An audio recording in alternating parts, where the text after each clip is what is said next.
As veias abertas da América Latina, o petróleo, as maldições e as façanhas. Como o gás natural, o petróleo é o principal combustível entre todos que põem em marcha o mundo contemporâneo, uma matéria-prima de crescente importância para a indústria química e um material estratégico primordial para as atividades militares. Nenhum outro imã atrai tantos capitais estrangeiros como o ouro negro. Nem existe outra fonte tão fabulosa de lucros. O petróleo é a riqueza mais monopolizada em todo o sistema capitalista. Não há empresários cujo poder político se compare com o que exercem as grandes corporações petrolíferas. A Standard Oil e a Shell entronizam e destronam reis e presidentes, financiam conspirações palacianas e golpes de Estado. Têm a seu serviço um sem número de generais, ministros e James Bond, e todas as comarcas e em todos os idiomas decidem o curso da guerra e da paz. A Standard Oil Company de Nova Jersey é a maior empresa industrial do mundo capitalista. E fora dos Estados Unidos, não existe nenhuma empresa industrial mais poderosa do que a Royal Dutch Shell. As filiais vendem o petróleo cru para as subsidiárias, que o refinam e vendem os combustíveis às sucursais para sua distribuição. Em todo este circuito, o sangue não sai fora do aparelho circulatório interno do cartel, que, além disso, possui os oleodutos e grande parte da frota petroleira dos 7 mares. Os preços são manipulados em escala mundial para reduzir os impostos a pagar e aumentar os lucros a cobrar. O petróleo cru sempre aumenta menos do que o refinado. Como acontece com o café ou com a carne, com o petróleo os países ricos ganham muito mais consumindo-a do que os países pobres produzindo-a. A diferença é de 10 para 1. Dos $11 que custam os derivados de um barril de petróleo, os países exportadores da matéria-prima mais importante do mundo recebem apenas $1. Resultado da soma dos impostos e dos custos da extração, ao passo que os países da área desenvolvida, onde se localizam as matrizes das corporações petrolíferas, ficam com $10, resultados da soma de seus próprios impostos e taxas 8 vezes maiores do que os impostos dos países produtores, e dos custos e lucros do transporte, do refino, do processamento e da distribuição que as grandes empresas monopolizam. O petróleo que brota nos Estados Unidos tem um alto preço. Sua imensa frota de automóveis bebe gasolina barata graças aos subsídios públicos. Mas a cotação do petróleo da Venezuela e do Oriente Médio foi caindo desde 1957, ao longo de toda a década de 60. Cada barril de petróleo venezuelano, por exemplo, valia em 1957, em média, $2,65. Em fins de 1970, o preço é de $1,86. O governo de Rafael Caldeira anuncia que vai fixar unilateralmente um preço muito maior, mas, de todos os modos, o novo preço, segundo as cifras que os comentaristas manejam e, apesar do escândalo que se pressente, não alcançará o nível de 1957. Os Estados Unidos são, ao mesmo tempo, os principais produtores e os principais importadores de petróleo do mundo. Na época em que a maior parte do petróleo cru vendido pelas corporações provinha do subsolo norte-americano, o preço mantinha-se alto. Durante a Segunda Guerra Mundial, os Estados Unidos se converteram em importadores e o cartel começou a aplicar uma nova política de preços. A cotação passou a cair sistematicamente. Curiosa inversão das leis de mercado. O preço do petróleo cai, embora não cesse de aumentar a demanda mundial, na medida em que se multiplicam as fábricas, os automóveis e as usinas geradoras de energia. E um outro paradoxo. Ainda que o preço do petróleo baixe, em todos os lugares sobem os preços que os consumidores pagam pelos combustíveis. Há uma desproporção descomunal entre o preço do cru e dos derivados. Toda essa cadeia de absurdos é perfeitamente racional. Não é necessário recorrer a forças sobrenaturais para encontrar uma explicação, porque o negócio do petróleo no mundo capitalista está, como vimos, em mãos de um cartel todo-poderoso. O cartel nasceu em 1928, num castelo do norte da Escócia rodeado pela bruma, quando a Standard Oil de Nova Jersey, a Shell e a Anglo-Iranian, hoje chamada British Petroleum, celebraram um acordo para dividir o planeta. A Standard de Nova York e da Califórnia, a Gulf e a Texaco se integraram posteriormente ao núcleo dirigente do cartel. A Standard Oil, fundada por Rockefeller em 1870, dividira-se em 35 diferentes empresas em 1911, pela aplicação da Lei Sherman contra os trusts. A irmã maior da numerosa família Standard, em nossos dias é a empresa de Nova Jersey. Suas vendas de petróleo, somada às vendas da Standard de Nova York e da Califórnia, abarcam hoje em dia a metade das vendas totais do cartel.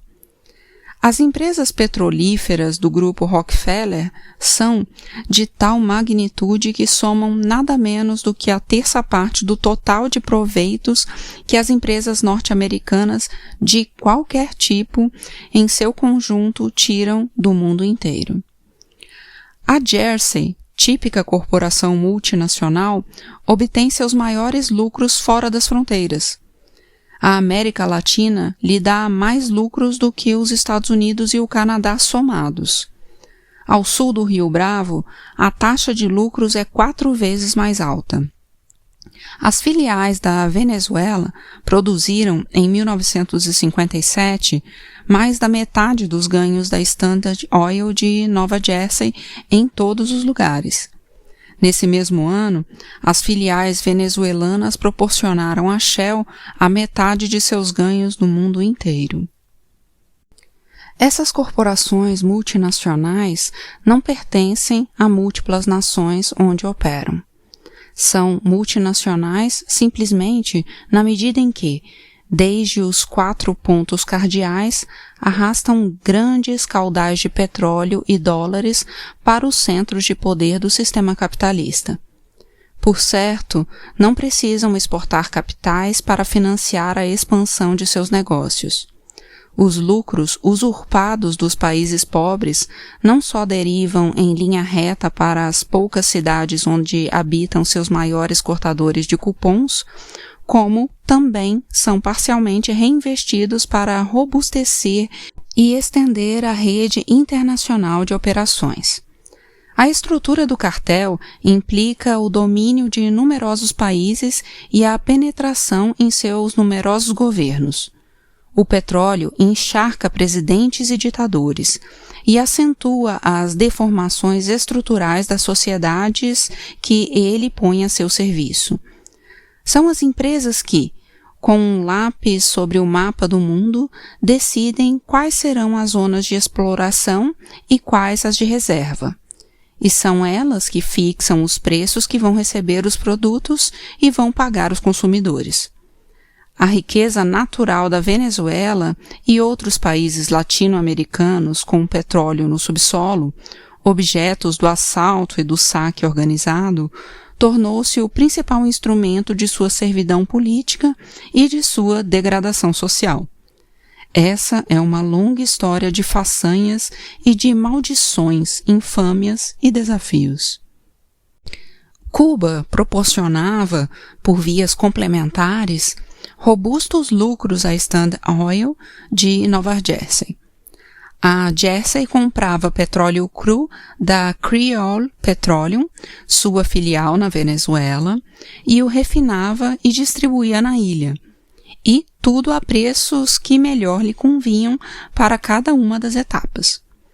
Em outubro de 1959, em plena efervescência revolucionária, o Departamento de Estado enviou uma nota oficial a Havana manifestando sua preocupação pelo futuro dos investimentos norte-americanos em Cuba.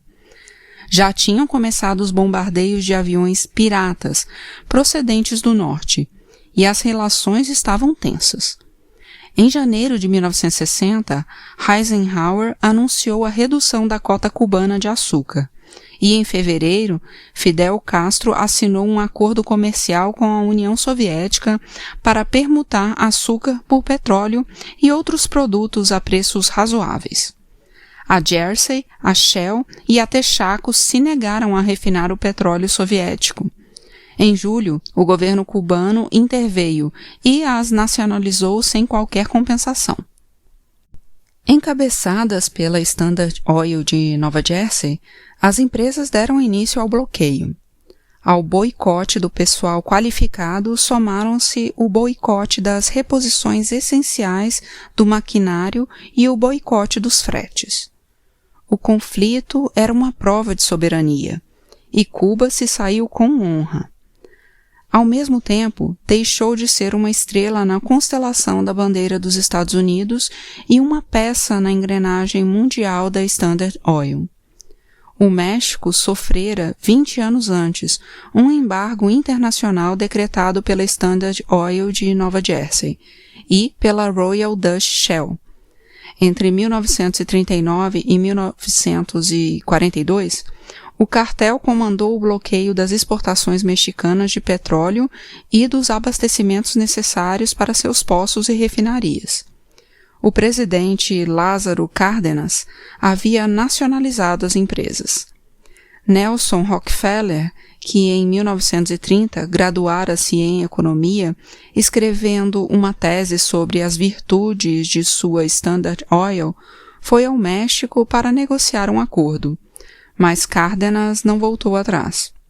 A Standard Oil e a Shell, que haviam repartido o território mexicano, abocanhando a primeira o norte e a segunda o sul, não só se negavam a aceitar as resoluções da Suprema Corte na aplicação das leis trabalhistas mexicanas, como também tinham arrasado as jazidas da famosa faixa de ouro, numa velocidade vertiginosa, e obrigavam os mexicanos a pagar, por seu próprio petróleo, preços mais altos do que cobravam nos Estados Unidos e na Europa por esse mesmo petróleo. Em poucos meses, a febre exportadora esgotara brutalmente muitos poços que poderiam continuar produzindo durante 30 ou 40 anos. Tiraram do México, escreveu O'Connor, seus depósitos mais ricos e só lhe deixaram uma coleção de refinarias antiquadas, campos exaustos, o proberrio da cidade de Tampico e amargas recordações. Em menos de 20 anos, a produção reduzira-se à quinta parte. O México herdou uma indústria decrépita, orientada para a demanda estrangeira, e até desapareceram os meios de transporte. Cárdenas tornou a recuperação do petróleo uma grande causa nacional, contornando a crise à força da imaginação e da coragem. Pemex, Petróleos Mexicanos, a empresa criada em 1938 para encarregar-se de toda a produção e do mercado, é hoje a maior empresa não estrangeira de toda a América Latina. À custa dos lucros produzidos pela Pemex, o governo mexicano pagou, entre 1947 e 1962, vultuosas indenizações às empresas, embora, como diz bem Jesus Silva Herzog, o México não é devedor dessas companhias piratas, mas seu legítimo credor. Em 1949, a Standard Oil interpôs veto a um empréstimo que os Estados Unidos concederam à Pemex, E muitos anos depois, já cicatrizadas as feridas por obra das generosas indenizações, a Pemex teve uma experiência semelhante no Banco Interamericano de Desenvolvimento. O Uruguai foi o país que criou a primeira refinaria estatal da América Latina. A ANCAP, a Administração Nacional de Combustíveis, Álcool e Portland, nasceu em 1931, e o refino e a venda de petróleo cru figuraram entre suas principais atividades. Era a resposta nacional a uma longa história de abusos do truste no Rio da Prata. Paralelamente, o Estado contratou a compra de petróleo barato na União Soviética. De imediato, o cartel financiou uma furiosa campanha de desprestígio contra a empresa industrial do Estado uruguaio e começou sua tarefa de extorsão e ameaça. Afirmava-se que o Uruguai não encontraria quem lhe vendesse um maquinário e que iria ficar sem petróleo cru, que o Estado era um péssimo administrador e não podia se encarregar de tão complicado negócio. O golpe palaciano de março de 1933 exalava certo odor a petróleo. A ditadura de Gabriel Terra anulou o direito da ANCAP ao monopólio da importação de combustíveis e, em janeiro de 1938, assinou convênios secretos com o cartel. Ominosos entendimentos que foram ignorados pelo público até um quarto de século depois e que hoje ainda se encontram em vigor. De acordo com seus termos, o país está obrigado a comprar 40% do petróleo cru sem licitação e onde lhe indicarem a Standard Oil, a Shell, a Atlantic e a Texaco, a preços fixados pelo cartel. Além disso, o Estado, que conserva o monopólio do refino, paga todas as despesas das empresas, incluindo a propaganda, os salários privilegiados e o luxuoso mobiliário de seu escritório. Isto é progresso, canta a televisão, e o bombardeio de publicidade não custa um único centavo à Standard Oil. O advogado do Banco da República tem também a seu cargo as relações públicas da Standard Oil. O Estado lhe paga 2 salários. Por volta de 1939, a refinaria da ANCAP levantava, com êxito, suas torres chamejantes. A empresa tinha sido mutilada pouco depois de nascer, como vimos, mas ainda representava um exemplo de desafio vitorioso frente às pressões do cartel. O chefe do Conselho Nacional do Petróleo do Brasil, General Horta Barbosa, esteve em Montevidéu e se entusiasmou com a experiência. Durante o primeiro ano de funcionamento, a refinaria uruguaia pagara quase a totalidade dos gastos de sua instalação. Graças aos esforços do general Barbosa, somados ao fervor de outros militares nacionalistas, a Petrobras, a empresa estatal brasileira, pôde iniciar suas operações em 1959, ao grito de "O petróleo é nosso". Atualmente, a Petrobras é a maior empresa do Brasil. Explora, extrai e refina o petróleo brasileiro. Mas também a Petrobras foi mutilada. O cartel lhe arrebatou 2 grandes fontes de lucro. Em primeiro lugar, a distribuição da gasolina, dos óleos, do querosene e de diversos fluidos, com estupendo negócio que a Esso, a Shell e a Atlantic manejam por telefone sem maiores dificuldades e com tão bom resultado que, depois da indústria automobilística, é a mais forte operação dos investimentos norte-americanos no Brasil. Em segundo lugar, a indústria petroquímica, generoso manancial de proveitos, que há pouco tempo foi desnacionalizada pelo governo do Marechal Castelo Branco. Recentemente, o cartel desencadeou uma ruidosa campanha destinada a despojar a Petrobras do monopólio do refino. Os defensores da Petrobras recordam que a iniciativa privada, que gozava de campo livre, não se ocupara do petróleo brasileiro antes de 1953. E procuram devolver à frágil memória do público um episódio bem ilustrativo da boa vontade dos monopólios. Em novembro de 1960, a Petrobras encomendou a 2 técnicos brasileiros que encabeçassem uma revisão geral das jazidas sedimentárias do país. Como resultado dessas pesquisas, o pequeno estado nordestino do Sergipe passou à vanguarda na produção do petróleo. Pouco antes, em agosto, o técnico norte-americano Walter Link, que tinha sido o principal geólogo da Standard Oil de Nova Jersey, recebera do Estado brasileiro $500 mil por uma montanha de mapas e um extenso informe que taxava de inexpressiva a espessura sedimentária de Sergipe. Até então, era considerada grau B, e Link a rebaixou para o grau C. Depois se soube que era de grau A. Segundo O'Connor, Link trabalhara todo o tempo como um agente da Standard, de antemão decidido a não encontrar petróleo, para que o Brasil continuasse a depender das importações da filial de Rockefeller na Venezuela. Também na Argentina, as empresas estrangeiras e seus múltiplos ecos nativos sempre sustentam que o subsolo contém escasso petróleo, embora as investigações dos técnicos do YPF, Yacimientos Petrolíferos Fiscales, tenham indicado com toda a convicção que subjaz petróleo em cerca de metade do território nacional e que, também, há petróleo abundante na vasta plataforma marítima da costa atlântica. Cada vez que se começa a falar da pobreza do subsolo argentino, o governo autoriza uma nova concessão em benefício de algum membro do cartel.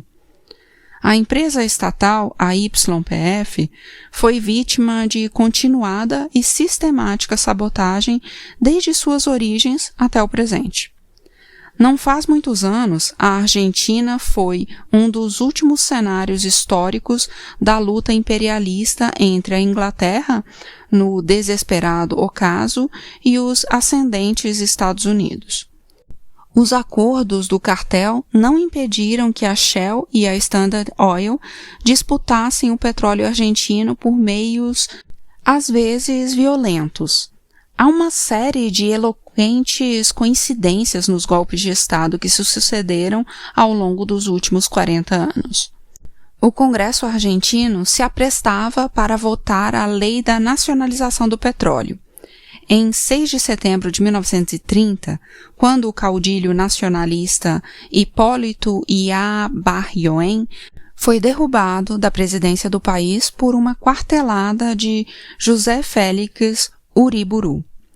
O governo de Ramon Castilho caiu em junho de 1943, quando estava prestes a assinar um convênio que promovia a extração de petróleo por capitais norte-americanos. Em setembro de 1955, Juan Domingo Perón seguiu para o exílio quando o Congresso estava por aprovar uma concessão à California Oil Company. Arturo Frondizi desencadeou várias e agudas crises militares nas 3 armas ao anunciar o chamado à licitação que oferecia todo o subsolo do país às empresas interessadas em extrair o petróleo. Em agosto de 1959, a licitação foi declarada deserta. Em seguida, ressuscitou. E em outubro de 1960 foi considerada sem efeito. Frondizi autorizou várias concessões em benefício das empresas norte-americanas do cartel, e os interesses britânicos, decisivos na marinha e no setor colorado do exército, não foram alheios à sua queda em março de 1962. Arturo Illia anulou as concessões e foi derrubado em 1966. No ano seguinte, Juan Carlos Onganía promulgou uma lei de hidrocarburetos que favorecia os interesses norte-americanos nessa disputa interna. O petróleo não provocou apenas golpes de Estado na América Latina, também causou uma guerra, a do Chaco, entre 1932 e 1935, entre os povos mais pobres da América do Sul, a Guerra dos Soldados Nus, como René Zavaleta chamou a feroz matança recíproca entre Bolívia e Paraguai. Em 30 de maio de 1934, o senador por Louisiana Huey Long sacudiu os Estados Unidos com um violento discurso em que denunciava que a Standard Oil de Nova Jersey provocara o conflito e que financiava o exército boliviano para, por seu intermédio, apoderar-se do Chaco paraguaio, necessário para que fosse estendido um oleoduto da Bolívia até o Rio, e, além disso, presumivelmente rico em petróleo. Esses criminosos foram lá e alugaram seus assassinos, afirmou. Os paraguaios, por sua vez, marchavam para o matadouro empurrados pela Shell. À medida que avançavam para o norte, os soldados descobriam as perfurações da Standard no cenário da discórdia. Era uma disputa entre duas empresas, inimigas e ao mesmo tempo sócias dentro do cartel, mas não lhes pertencia o sangue derramado. O Paraguai finalmente ganhou a guerra, mas perdeu a paz. Spruill Brandon, notório representante da Standard Oil, presidiu a comissão de negociadores que preservou para a Bolívia e para Rockefeller vários 1.000 quilômetros quadrados que os paraguaios reivindicavam. Muito próximos do último território daquelas batalhas estão os poços de petróleo e as vastas jazidas de gás natural que a Gulf Oil Company, a empresa da família Mellon, perdeu na Bolívia em outubro de 1969. Para os bolivianos, terminou o tempo do desprezo, clamou o general Alfredo Ovando, ao anunciar a nacionalização das sacadas do Palácio Queimado. 15 dias antes, quando ainda não tinha tomado o poder, Ovando jurara para um grupo de intelectuais nacionalistas que nacionalizaria a Gulf. Tinha redigido o decreto, assinara-o e guardara, sem data, no envelope. E 5 meses antes, no Caradón del Arque, o helicóptero do general René Barrientos se chocara contra os fios do telégrafo e tombara. A imaginação não teria sido capaz de inventar uma morte tão perfeita. O helicóptero era um presente pessoal da Gulf Oil Company. O telégrafo, como se sabe, pertence ao Estado. Junto com Barrientas, arderam 2 maletas de dinheiro que ele levava para repartir, cédula por cédula, entre os camponeses. E algumas submetralhadoras que tão logo se incendiaram começaram a disparar uma chuva de balas à volta do helicóptero, de tal modo que ninguém conseguiu se aproximar para resgatar o ditador enquanto era queimado vivo. Além de decretar a nacionalização, Ovando aboliu o Código do Petróleo, chamando o Código Davenport em homenagem ao advogado que o redigira em inglês. Para a elaboração do código, a Bolívia obtivera, em 1956, um empréstimo dos Estados Unidos. No entanto, o Ex-Bank, o sistema bancário privado de Nova York e o Banco Mundial sempre haviam respondido negativamente às solicitações de crédito para o desenvolvimento da YPBF, a empresa petrolífera do Estado. O governo norte-americano sempre assumia as causas das corporações petrolíferas privadas. Em função do código, a Gulf recebeu então, por um prazo de 40 anos, a concessão dos campos mais ricos de petróleo de todo o país. O código fixava uma ridícula participação do Estado nos lucros da empresa, por muitos anos, apenas 11%. O Estado era sócio nos gastos do concessionário, mas não tinha nenhum controle sobre estes gastos, e se chegou a uma situação extrema em matéria de oferendas. Todos os riscos eram da empresa estatal, e nenhum para a Gulf. Na carta de intenções assinada pela Gulf, em fim de 1966, durante a ditadura de Barrientos, estabeleceu-se, de fato, que as operações conjuntas com a YPBF, a Gulf recuperaria o total de seus capitais investidos na exploração de uma dada área, se nela não se encontrasse petróleo. Se o petróleo aparecesse, os gastos seriam recuperados através da exploração posterior. Porém, já de entrada seriam carregados no passivo da empresa estatal. E a Gulf fixaria as despesas segundo o seu paladar. Nessa mesma carta de intenções, a Gulf atribuiu, com toda a tranquilidade, a propriedade das jazidas de gás que em momento algum lhe fora concedida. O subsolo da Bolívia contém muito mais gás do que petróleo. O general Barrientos fez um gesto de quem se distrai. Foi suficiente. Uma simples troca de mãos para decidir o destino da principal reserva de energia da Bolívia. Mas a função ainda não havia terminado. Um ano antes da expropriação da Gulf na Bolívia pelo general Alfredo Ovando, outro general nacionalista, Juan Velasco Alvarado, tinha estatizado as jazidas e a refinaria da International Petroleum Company, filial da Standard Oil de Nova Jersey, no Peru. Velasco tomara o poder à frente de uma junta militar e na crista da onda de um grande escândalo político. O governo de Fernando Balaún de Terry havia perdido a página final do Convênio de Talara, subscrito entre Estado e a IPC. A página 11, misteriosamente evaporada, trazia a garantia do preço mínimo que a empresa norte-americana devia pagar pelo petróleo cru nacional em sua refinaria. O escândalo não terminava aí. Ao mesmo tempo, tornou-se público que a subsidiária da Standard lesara o Peru, ao longo de meio século, em mais de $1 bilhão, através de impostos evitados, de resgates e outras e variadas formas de fraude e corrupção. O diretor da IPC entrevistara-se com o presidente Balaúnde em 60 ocasiões antes de chegar ao acordo que provocou o levante militar.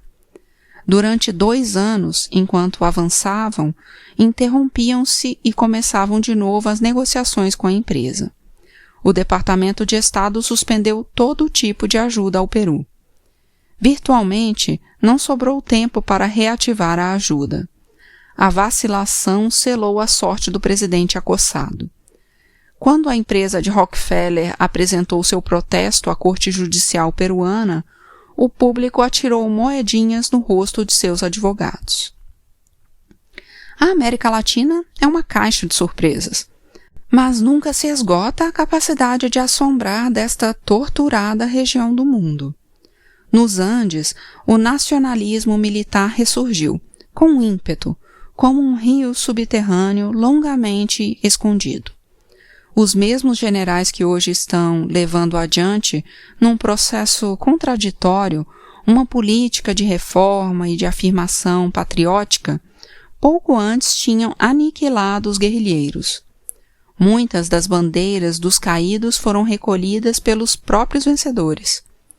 Os militares peruanos regaram com napalm algumas zonas guerrilheiras em 1965 e tinha sido a International Petroleum Company, filial da Standard Oil de Nova Jersey, que lhes proporcionara a gasolina e o know-how para a elaboração das bombas na base aérea de Las Palmas, perto de Lima.